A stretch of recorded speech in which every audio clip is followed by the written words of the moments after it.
Good evening. Welcome to Between Two Priests with myself, Pastor Terri Peterson from St. John the Evangelist in Elkhart, and Father Joshua Nelson from St. David of Wales in Elkhart as well. Today we're going to watch a short video called Race in America. It is narrated by Phil Vischer. It's not very long, and he moves very fast through the information so you won't get bored.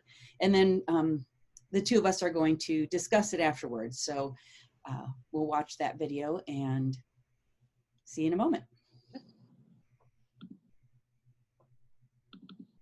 We need to talk about race. Why are people protesting? Why are people angry? Slavery ended 150 years ago. The civil rights movement was 60 years ago. Racial discrimination is illegal now. Heck, we even had a black president. So why are people still upset? We're going to go through history and we're going to look at some data, and we're going to go quickly so this video doesn't get too long. So hang on. These are two households in America. One is black, the other is white. Today, the average black household has 60% of the income of the average white household, but only 1/10 of the household wealth. Why does that matter? Well, household wealth helps send kids to school, helps launch small businesses, stabilizes loss of income, and helps families survive catastrophic events like divorce or unemployment. What's amazing about this number is that there are lots of extremely wealthy African Americans, movie stars, pop stars, 75% of the NBA, 70% of the NFL, Oprah, Tyler Perry, Ben Carson, Morgan Freeman, and there are a lot of extremely poor white families. Think of Appalachia and other parts of rural America. But even when we factor all that in, the average black household still has only 1/10 the wealth of the average white household. How did that happen? Well, here we go. What happened after we freed the slaves, after the Civil War ended? 9 states enacted vagrancy laws, making it a crime to not have a job. The law was applied only to black men. 8 of those states then allowed prisoners, the black men who'd just been arrested for not having a job, to be hired out to plantation owners with little or no pay going to the prisoners themselves. So, that's right, men who had been freed from the plantations found themselves right back on the plantations. Additional laws prohibited mischief and insulting gestures, which allowed more black men to be arrested and created a huge market for convict leasing. Working conditions for these leased convicts could be worse than slavery because the plantation owner leasing the black prisoner had no long-term interest in his well-being. By the turn of the 20th century, every state in the South had mandated racial segregation by law, Jim Crow laws, which supported a social ostracism for blacks that extended to schools, churches, housing, jobs, restrooms, hotels and restaurants, hospitals, prisons, funeral homes, morgues, and cemeteries. White politicians competed with each other to be more strict and specific on segregation. For example, a law prohibiting blacks and whites from playing chess together. No interracial chess playing. That might lead to lawn darts. In 1896, the Supreme Court ruled that these Jim Crow laws were perfectly legal because they, quote, reflected customs and traditions and, quote, preserved public peace and good order. These laws stayed in place until 1954, when the idea of separate but equal was struck down in the ruling known as Brown versus Board of Education. So what happened next after Brown? Well, in 1956, the Southern Manifesto was signed by 101 out of 128 Congress members from the South, pledging to maintain Jim Crow by all means possible. 5 states passed nearly 50 new Jim Crow laws after 1954. Private whites-only schools, dubbed segregation academies, popped up all across the South, many of them Christian. But now widespread civil rights protests, combined with anti-war protests that were occasionally becoming violent, inspired the political rise of law and order rhetoric. Richard Nixon became the first candidate to campaign specifically on a platform of law and order. In 1968, 81% of Americans agreed that law and order had broken down in this country, and the majority blamed communists and Negroes who start riots. Let's go back to household wealth. The average black household has 1/10 the wealth of the average white household. Why is that? Because the number one source of intergenerational wealth in America is home ownership. And from the 1930s to well into the 1960s, the federal government enacted policies to actively encourage white families to own homes and discourage black families from doing the same. In 1934, the Federal Housing Administration created a risk rating system to determine which neighborhoods were safe investment for federally backed mortgages. Black neighborhoods were deemed too risky, marked off in maps with red ink, in a practice now known as redlining. After World War II, a boom of new suburban housing was built all over the country, much of it restricted by deed to whites only. In 1948, 40% of new housing developments in Minneapolis, for example, had covenants prohibiting purchase by African Americans. So blacks couldn't live in white neighborhoods and couldn't get federally insured loans for black neighborhoods. Until 1950, the Realtor's Code of Ethics specifically prohibited selling a house in a white neighborhood to a non-white family. You could lose your realtor's license if you helped a black family buy a home in a white neighborhood. In the 1930s, the FHA's underwriting manual said, quote, incompatible racial groups should not be permitted to live in the same communities. The FHA went on to recommend that highways would be a great way to separate black neighborhoods from white neighborhoods. The FHA funded huge white-only suburban housing developments, leaving blacks behind in inner cities. After World War II, the GI Bill provided subsidized mortgages to help millions of men returning from war to buy their first home. While technically eligible for the GI Bill, the way it was administered left 1 million black veterans largely on the outside looking in.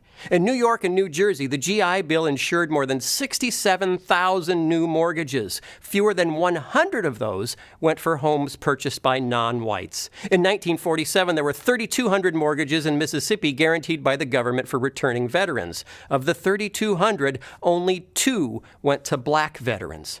As a result, white families after the war were able to build home equity, growing wealth for retirement, inheritance, and college education for their kids. One historian has stated that there was no greater instrument for widening an already huge racial gap in post-war America than the GI Bill. And then came the war on drugs. Inner-city blacks were extremely vulnerable economically. The overwhelming majority of African Americans in 1970 lacked college degrees and had grown up in fully segregated schools. In the second half of the 20th century, factories and manufacturing jobs moved to the suburbs. Black workers struggled to follow the jobs. They couldn't live in many of the new suburban developments. And as late as 1970, only 28% of black fathers had access to a car. When a white man in Cicero, Illinois, just outside Chicago, sublet an apartment to a black family, the white community rioted, setting fire to the apartment building and smashing windows until the National Guard had to intervene. The result of all of this: in 1970, 70% of African American men had good blue-collar jobs. By 1987, only 28% did. As unemployment skyrocketed in African American communities, so did drug use. As drug use increased, so did crime. A dynamic today that we see playing out in white rural communities hit hard by unemployment and opioid addiction. Throughout the 1970s, white America became increasingly concerned by images of black violence shown on TV and in magazines. Drugs were the problem. Drug dealers and drug users were the enemy. So we decided to treat the drug epidemic not as a health crisis, but as a crisis of criminality, and we militarized our response. During the Reagan-Bush years from 1981 to 1991, how we invested money in anti-drug allocation completely changed. The anti-drug budget for the Department of Defense went from $33 million in 1981 to more than $1 billion in 1991. The Drug Enforcement Agency's budget to fight criminality and drug use went from $86 million to more than $1 billion. Then we came to the 1986 Anti-Drug Abuse Act, which carried mandatory minimum sentences, much harsher for the distribution of crack cocaine, which was associated with blacks, than powder cocaine, which was associated with whites. Mandated evictions from public housing for any tenant who permitted drug-related criminal activity to occur on or near premises. It eliminated many government benefits, including student loans, for anyone convicted of a drug crime. The 1988 revision set a 5-year minimum sentence for possessing any amount of crack cocaine, even if there was no intent to distribute. Previously, it had been a 1-year maximum sentence for possessing any amount of any drug without the intent to distribute. Now, it might seem like we're picking on Republicans, so now it's time to pick on some Democrats. During the Clinton presidency, the funding for public housing was cut by $17 billion. At the same time, the funding for prisons increased by $19 billion. The number of Americans imprisoned for drug crimes exploded. In 1980, there were 41,000 Americans imprisoned for drug crimes. Today, there are more than 500,000, more than the entire 1980 prison population.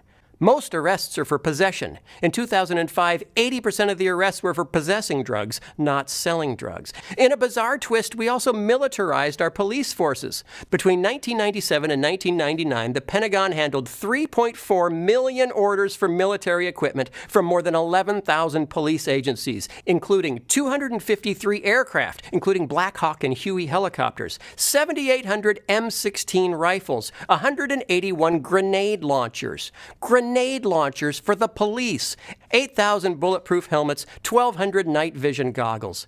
We also changed policing tactics. A no-knock entry is when a SWAT team literally breaks down your door or smashes in through the windows, like in E.T. when the cops come flying in from every direction looking for E.T. So back to Minneapolis. In 1986, Minneapolis SWAT teams performed no-knock entries 35 times. 10 years later, in 1996, they performed no-knock entries 700 times. That's 2 every day. There were financial incentives for arresting more drug users. Federal grants to local police departments were tied to the number of drug arrests. Research suggests the huge surge in arrests from increased drug enforcement was due more to budget incentives than to actual increases in drug use. So what was the result? An explosion of our prison population. In 25 years, the U.S. prison population went from 350,000 to over 2.3 million. The United States now has the highest rate of incarceration in the world. We imprison a higher percentage of our black population than South Africa ever did during apartheid. Data shows that the increased prison population was driven primarily by changes in sentencing policy. There was no visible connection between higher incarceration rates and higher violent crime rates. If you are a drug felon, you are barred from public housing. You are ineligible for food stamps. You're forced to check the box on employment applications marking yourself as a convicted felon. A criminal record has been shown to reduce the likelihood of getting a callback or job offer by as much as 50%. The negative impact of a criminal record for an African American job applicant is twice as large as for a white applicant. In 2006, 1 in 106 white men was behind bars. For black men, it was 1 in 14. For black men between the age of 20 and 35, the age where families are built, it's 1 in 9. Overall, African Americans and white Americans use drugs at roughly the same rate, but the imprisonment rate of African Americans for drug charges is almost 6 times that of whites. It may be true that there isn't explicit racism in our legal system anymore, but it doesn't mean justice is blind. A law in Georgia permitted prosecutors to seek life imprisonment for a second drug offense. Over the period of the study, this law was used against 1% of white second-time offenders and 16% of black second-time offenders. As a result, 98% of prisoners serving life sentences under this law were black. African American youth in the U.S. make up 16% of all youth, but 28% of all juvenile arrests, 35% of youth sent to adult court instead of juvenile court, and 58% of youth admitted to adult state prison. Blacks on the New Jersey Turnpike make up 15% of all drivers, but 42% of all stops by police and 73% of all arrests. Among all drivers stopped, white drivers were 2 times more likely than black drivers to be carrying drugs. Volusia County, Florida. 5% of drivers were black or Latino, but 80% of drivers stopped were black or Latino. Oakland, California. Black drivers are twice as likely as white drivers to be stopped and 3 times more likely to be searched. In Minneapolis, Philando Castile had been pulled over 49 times in 13 years, mostly for minor infractions. The 49th time he was pulled over, he was shot by the officer while sitting inside his car. He'd been pulled over for a broken taillight. Chuck Colson's organization, Prison Fellowship, recently organized a manifesto that was signed by evangelical leaders asserting that our over-reliance on incarceration fails to make us safer or restore the people and communities who have been harmed. Unconscious bias seeps into schools, too, as white teachers often assume black students are less intelligent than they actually are. A gifted student usually has to be recommended by a teacher to move to a gifted track. When a teacher is black, an equally gifted white and black student have comparable chances of being recommended. When the teacher is white, the black student's odds of being recommended are cut in half. Are white teachers racist? No. Are they affected by bias? Yes, and it affects black students every day. So where are we? The average black household has 1/10 the wealth of the average white household. This didn't happen by accident. It happened by policy. We, the majority culture, told them where they could live and where they couldn't. Then we moved most of the jobs to the places we told them they couldn't live. When the predictable explosion of unemployment and poverty resulted in a predictable increase in drug use and crime, we criminalized the problem. We built $19 billion of new jails and sold grenade launchers to the police. As a result, a white boy born in America today has a 1 in 23 chance of going to prison in his lifetime. For a black boy, it's 1 in 4. And that is why people are angry. Many people care deeply about these issues. Many have suggested solutions. Some of those have been tested, with results ranging from moderate success to abject failure. I'm not here to tell you what the right solutions are, because I don't know. I'm just here to ask you to do one thing. It is the thing that begins every journey to a solution for every problem. What am I asking you to do? Care.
Yeah, I was writing down things that sort of apply now that other things happened in the past to keep people in their place that we now have, and things that just continue to happen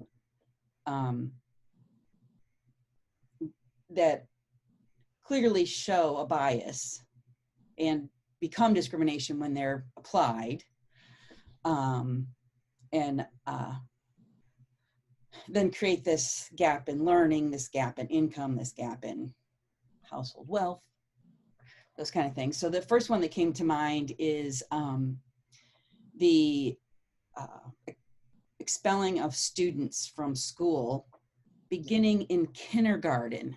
In kindergarten, they expel kids in kindergarten. I can't even believe it. But in Indiana, from the year 2008-9, school year 2008-9 to 2013-14, of the students that were expelled, of 22% of the black students were expelled, and only 8% of the white students were expelled. In 2016, in Indiana, this is 18% of black boys had a chance of being expelled, where only 5% of white boys had a chance of being expelled. So there's this huge gap. And put that with the higher prison population and higher crime in poor neighborhoods where Black people live, there is this underlying belief that Black men are more violent, more aggressive, inherently bad than white people. So that mentality of, well, if they weren't doing anything wrong, right? Well, but we just give the benefit of the doubt to the white person, whereas we say that person's guilty when they're a Black person. We don't give them the benefit of the doubt. that is the narrative that has been promoted since 1865, and with the formation of the Klan, of the helpless white woman and the aggressive Black man. Right. It's what is called out. I mean, it's what I know. There's a lot of controversy about Gone with the Wind at the moment. Yeah. So let's just name it. It's one of my favorite movies. But you have to know what's actually going on. So there is a scene in Gone with the Wind where Scarlett rides, who's this independent woman, right? Weren't as many of those either, but this independent woman who is riding her trolley through her buggy through the shanty town because the Black community doesn't have anywhere to live, and they're hungry, and so they try to take something from her, and she fights back and is attacked, and then all the men in her life form a political meeting that night. And that political meeting is a gathering of the Klan, and they go and bring violence to that shanty town. So that's nothing new. It's the same thing. I'm going to do another pop culture reference. It's the same thing that Harper Lee is talking about in To Kill a Mockingbird. Mm-hmm. That there is this young Black man who is accused of raping this white woman, even though that never was the case. And Atticus has to defend him from that. But there is bias in the town that isn't going to allow true justice to happen. Right. And then also in that book, right, he gets shot when he goes to run because he's so afraid he's not going to get justice. Yeah. He runs and he gets shot, right?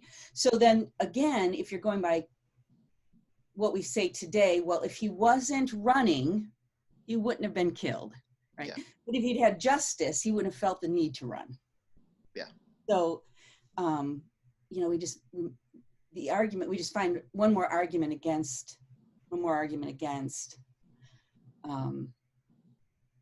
Yeah. And I still think that, they created all these laws during, after slavery and then in Jim Crow to apply to Black people. But they didn't necessarily list that segregation laws they did, but the laws after slaves were freed, they were just listed as laws, but they were only applied to Black people. Now, a lot of our laws are like that today. They're not written to say that, but like the drug laws that he talked about and speeding laws, all of those things, they're applied exponentially different. Blacks are more often to be stopped, or the stop and search thing in New York. Stop and frisk, yeah. Stop and frisk, yeah, that was basically applied to African American males. And well, they looked suspicious, And you and I both went to school in the South. I did my undergrad and my seminary work in Tennessee. You did seminary work in South Carolina. And it's there. The evidence is all still there. Mm-hmm. And the line that he said that really stuck with me was Jim Crow is defended as customs and traditions. Yeah. Well, this is heritage, right? Right. Oh yeah, same thing. Yeah. Yeah. The movie theater in Winchester, Tennessee, there were 2 movie theaters we could go to in seminary. There was one on the mountain where you could have an entire date for like $3, but it was all like old movies. If you wanted to see something new, you had to go down to the mountains to Winchester, and there were 2 doors on each side of the box office, and the only one of them is in use now. But the far one, I didn't know what it was, and a friend had to explain this to me. It went straight to the balcony, and it was for blacks only, because there was a balcony in this, and that's where they could sit. And it's just, you're going to the same movie, you're sitting in the same room, but Yeah. you sit together because of the color of your skin. And most of these things are only 2 generations away. Yeah, it's still living memory. Right. Yeah. It's And still a lot living of memory. them became illegal were still being applied afterwards. Yes. So even 1 generation away was experiencing some of these things, because of tradition. The stink eye you would get for being out after 8 p.m. Oh. The sundown laws. Yeah. The African Americans were not allowed on the streets after a certain hour.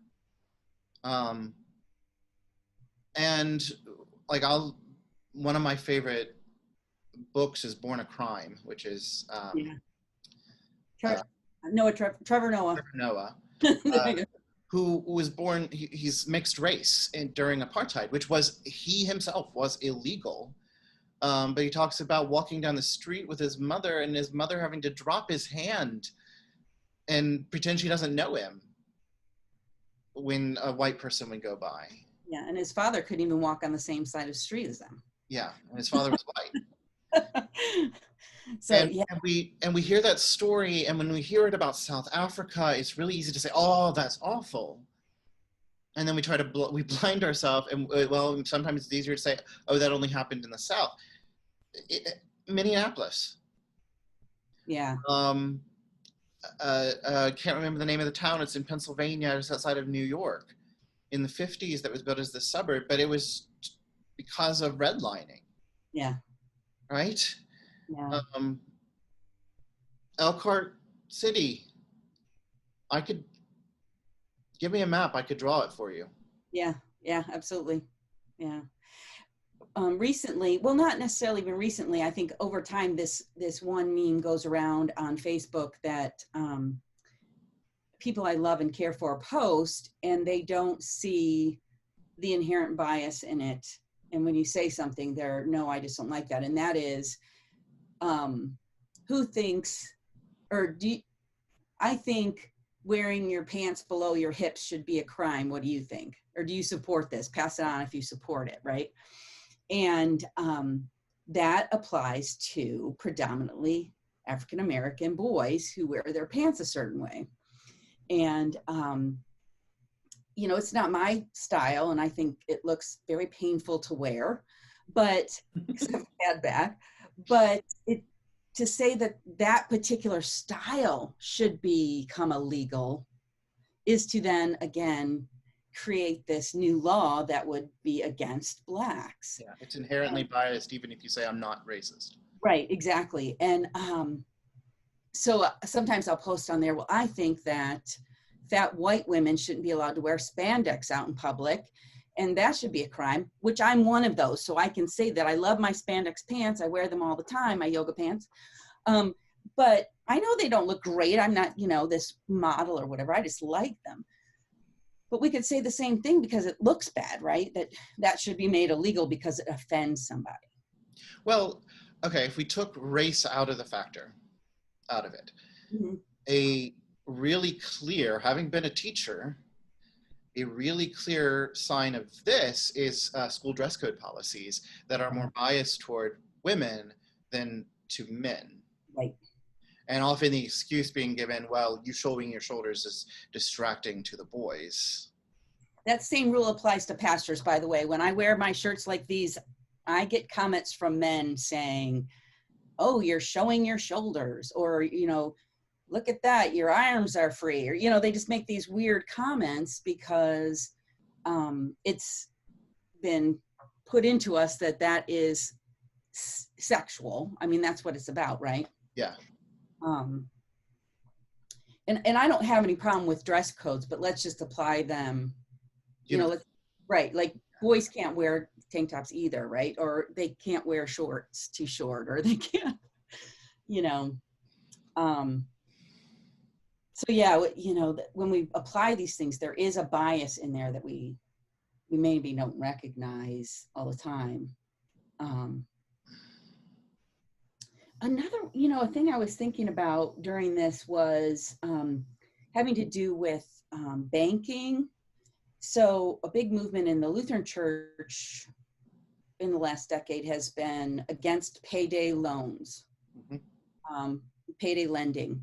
These companies that pop up in storefronts that charge you this 300% interest to give you your paycheck maybe a week before you actually get paid. And so you have a week to pay it. And then there's this huge fee on top, which doesn't look that bad on that one paycheck. But then if you miss it, then it just keeps adding up. But also just to cash your check there, it's 15% or something like that to cash a check. And if you thought my paycheck's 15% of it going to somebody just to cash it is a huge loss. Yeah. And people would say, well, if they just went to the bank, well, banks don't want to open bank accounts for people in poor neighborhoods. There aren't even banks there. How do they get to a bank to open an account? And you can't cash a check without an account, which is ridiculous because you're not the one that's putting the money behind the check. It's the company. Yeah. So it shouldn't matter what your credit score is. It shouldn't matter what the company's credit score is. Well, and let's go back to race set aside on that until the 60s, 70s. In many places, a woman couldn't open a checking account without her husband's signature. Right. Yeah.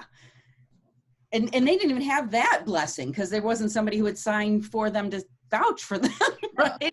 Yeah. So, yeah, I mean, and those kind of things continue today with women, just on a lesser scale, quite a bit lesser scale. But there are all these things that are put in place that end up keeping people in a particular demographic. So they cashing your check for 15% or getting a microloan that's 300% interest, or you can buy a house, but your credit score is not all that great because you haven't had a bank account or a credit card. So you do one of these subprime mortgages where the interest rate is 2.5 times that of a regular mortgage. Mm-hmm. So you're paying, thousands and thousands of dollars more for a house that's in a bad neighborhood or is smaller than a house that's not in a redlined community. Well, and not only are there no banks in these communities, there now are no grocery stores in these communities. All the grocery stores moved out to the suburbs. Downtown South Bend, downtown Elkhart, there isn't a grocery store. Yeah. And so where do you go to get groceries? Well, it's the convenience stores. Right. So then that affects health, it affects learning. Yeah. So the convenience stores, you're not getting your fresh vegetables, you're not getting fresh fruits, you're getting processed, you may get some eggs, you get your processed cheese, you get a gallon of milk maybe, and then, there's cigarettes. Yeah. Right. So it creates this gap. And there are lots of excuses why that is, right? We can think of all kinds of excuses. Well, there's a high crime rate, and so stores get robbed all the time. Or they don't make enough money to stay there. So the bottom line is they have to move out. But there are a lot of reasons for that as well. So all of these things are connected together. The same with the policing issue, right? So communities are dropping social services and programming for children and all that because they can't afford it, while they're jacking up the police's budget, right? So this kid's there's not going to be an after school program because the schools can't afford it, but the police have grenade launchers. That one really shocked me, by the way, the grenade launcher thing. But some places have tanks, I mean, it's just absolutely ridiculous. It shocked me when I started teaching, because I remember in elementary school, we didn't have like a police officer or anybody in the school. It was predominantly white community way up in Northern Ohio anyway, but there wasn't like a police officer there, but there was a school psychiatrist. Right, not anymore. And there were these social things. My mother, as the school nurse, was called upon often to go to a student's house to check on how, usually, I brought this up, it was usually about with lice. Lice just runs rampant through elementary schools. And so she got called one time to a house because the student kept getting it and it wasn't going away. Just, here's some education, what's going on. And this is a poor white family. And knocks on the door, and grandma answers the door, and grandma's hair is moving because the lice in it. And it is this generational thing. It's not just a black thing or a brown thing. There is this systematic generational poverty aspect to it. All the things that help those folks. Yeah. Right, that school nurse doesn't have time to go to houses anymore because she's doing or he's doing 6 or 8 schools in a week. Yes. Yes. Absolutely crazy. Exactly. And there aren't psychiatrists in the schools, or maybe there's a social worker that travels. Maybe. Usually that social worker is dealing primarily with special education. Yeah. And it was overwhelmed. I mean, the amount of paperwork. I have a friend who did this for a while, and it's just ridiculous. You don't actually get to help the kids. No, because you're just filling out paperwork. Yeah. You're just filling out paperwork, so they can get benefits. Right. My first year teaching, there were 2 weeks that we were on a rotation. There were 2 weeks that I had to be at school early to sit in the hallway next to the metal detectors that were randomly put in every once in a while. I mean, go ahead. I was going to say, a lot of this is based from fear, which some of it is understandable and even grounded in reality these days. But we're skewing the money toward punitive action instead of toward helping kids before these things become a problem. Yes. And short-term goals versus long-term thinking. Right. And I think that's the issue with the police right now, that this phrase defund the police, it's a terrible phrase, and I wish they chose a different, but there are people that believe that the police should just be completely defunded and just gotten rid of. So there are folks that do believe that, but the idea behind it is, instead of skewing towards that punitive, you skew towards helping people. So you take money, millions of dollars away from the police department and put it into mental health services, social services, after school programs, childcare, all of these things. And, because the problem, there are so many different facets to it, it would take that kind of money to help, hit every side of the gem. Yeah. One of the things he said that really stuck out to me was the highways. Oh, yeah. So, and this is going to I want to draw us into the church, because we are 2 priests, pastor. Yeah. So, I have a friend I'm in this Churchlands cohort, and we are laypersons and pastors from all across the country who are talking about food disparity, food deserts, using church land for agricultural purposes, and looking at the history of our churches. And there is a church in South Carolina, I believe, that when the highway went through, it took away half the population of the congregation because they couldn't, and who they were then serving completely changed. And a lot of times, unfortunately, in the last 50 years, those congregations have chosen, because to population, where their population is and who they want to serve, move out to the suburbs, just like the jobs, just like the grocery stores. Right. There is a parish, I know, Traverse City, Michigan. It came to them. There's this property outside of town. We couldn't move there. We don't really fit in this space, in this building. We're kind of landlocked. What should we do? And they looked at their ministries, their day house for the homeless, their soup kitchen, that was serving downtown. And their decision was to tear down their historic sanctuary and rebuild the sanctuary on the same spot, but make it better used, right? So they made a conscious decision to stay downtown. St. John's did the same thing. They Yeah. didn't rebuild, but they decided, okay, even though we have this historic old building that costs a lot of money to upkeep, and it might be cheaper in the long run to move out of town, this is where we live and serve, and we're going to do our ministry here, so we're going to stay here. Mm-hmm. And those are difficult choices, but important choices to make. Not that the people who moved out don't still do good ministry, they do. Because the people that moved out were St. David's. Well, and there are a lot of churches that are like that, and they still do good ministry, and they're able to support their ministries financially better than we are, right? Because of where we're situated. But it's a highway that separates us. Yeah, that's true. Toll road. Yeah. And if you think, okay, so he talked about how Black men don't own cars.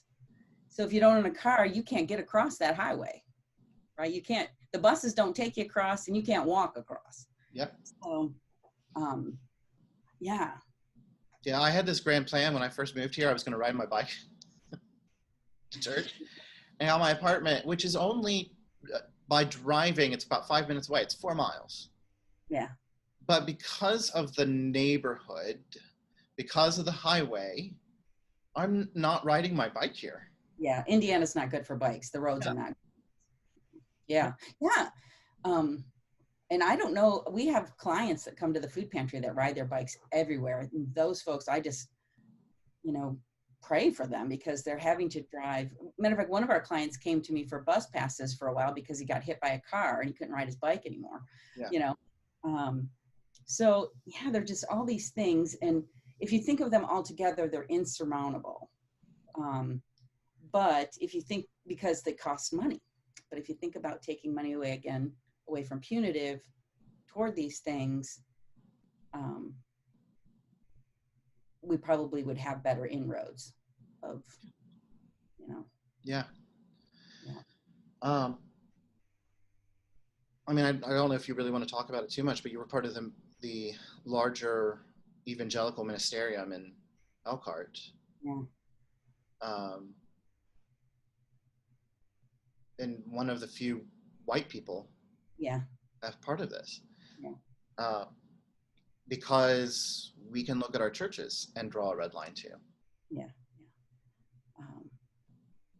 And of course, again, we can make excuses, and we do that a lot in the church, that, well, we just don't agree on. I stopped going because I couldn't agree with some of their rules they were making.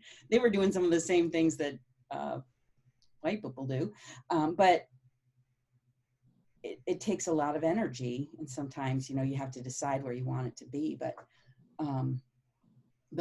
we're definitely the downtown churches are wanting to address these issues. At least the mainline ones want to address these issues, and are looking for ways to do that as predominantly non-Black people, or leaders especially, because there are mixtures within the congregation sometimes, but the leaders are white. Yeah. For the most part. So. And that's evident in relationships for the food pantry, that is evident in ministeriums, that is evident in the Elkhart City Homeless Coalition. Yeah. Which we're doing a lot of good stuff, but it's 2 years old. Yeah. Yeah. So it needs time. Yeah. One point, because we could go on and on and on about this. Yeah. One point I really want to stick to also that he brings up is prison populations. Yeah. Because if you have not, I am not being sponsored by the creators of this film. However, yeah. if you have not seen the movie 13, it's available on Netflix, and I highly recommend it. We watched it in seminary one night. I was just dumbfounded. I mean, and it's stuff that I knew. Right, but you just don't put it all together, right? You don't put it all together. Right. Our prison systems, and I think Trudy would agree with this. Yeah. Our prison systems have become the 21st century slavery. Yeah. Yeah. How many things do you use that are made? If you put a license plate on your car, made in prison. Most likely made in a prison. Hangers made in prison. Yeah.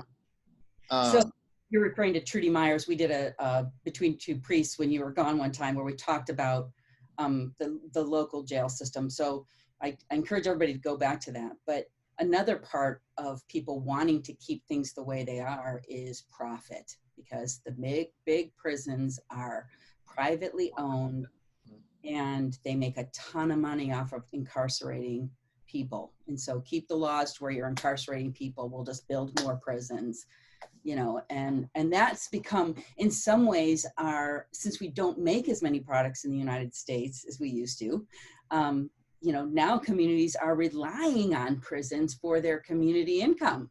Yes. Right. So we don't want that to go away, because then this whole community is going to be out of work. The United States per capita imprisons more of our citizens than any other country in the world. Yeah, and we think of our country as safer than any other country in the world, but yet we have the highest population of guns as well, because people are afraid. And our motto is the land of the free. Right. Yeah. Just so frustrating to think about. You know. Yeah, it hits really close with the pandemic. Okay. So my parents live in Pickaway County, Ohio, which they're doing okay. It's more of a rural community, but had high numbers. Well, my dad and I were researching them one day, and my mother, who works for Children's Hospital in Columbus, called poison control and was able to get some more direct numbers. But the majority of the cases, why we didn't really see it, but our numbers were high, were in the prison. Yeah. Yeah. Because it just spread like wildfire in the prison, and then that gets counted. But it's like, so why are the numbers so high in Pickaway County? Oh, because we have the prison. Right. Yeah. And you can't social distance in a prison because they're overcrowded. Yeah. Right. They have too many people in them anyway. Yeah. Yeah. They're all connected, right? So we create these laws so that we can imprison more young Black men, which then breaks up families and causes problems that way. And then also then puts them in a prison where they're more susceptible to these diseases, and then they can't get a job afterwards because they have to put on there that they've been in prison. They can't vote anymore, so they can't be a part of, who cares about this community? I can't vote for it. Yeah. Right? So this creates this malaise. And then even our social services push against bringing families back together, right? A single woman with children gets more money than a married couple does, right? Because he can earn money. So you got to keep him out of the house. And I mean, use the phrase, and sometimes it is this way.